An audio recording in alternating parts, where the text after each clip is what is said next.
हम सभी को अपने खाने के तेल में 10% की कटौती करनी चाहिए। यानी हर महीने जितना खाने का तेल लेते हैं अभी से 10% कम खरीदना तय कर लो। माननीय प्रधानमंत्री श्री नरेंद्र मोदी खाबारे तेलेर परिमाण 10% कमानोर आवेदन करेছেন।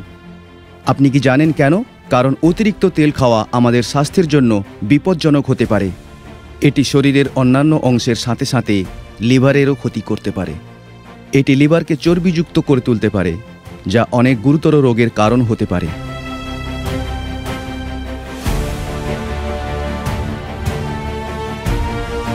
তাই আপনার খাদ্য তালিকায় তেলের পরিমাণ কমিয়ে দিন এবং স্বাস্থ্যকর বিকল্পগুলি বেছে নিন। ফল, পাতাযুক্ত শাকসবজি, ডাল, বাদাম এবং আস্ত শস্য লিভারের জন্য ভালো। নিয়মিত ব্যায়াম করুন এবং প্রচুর জল পান করুন। এটা আপনার লিভারকে সুস্থ রাখতে সাহায্য করবে।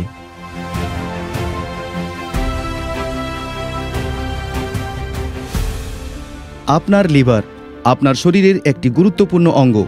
এটিকে সুস্থ রাখা গুরুত্বপূর্ণ। মনে রাখবেন, লিভারের স্বাস্থ্যের সাথে জড়িত সুস্থ জীবনের রহস্য। আপনার লিভারের যত্ন নিন এবং সুখী জীবন যাপন করুন।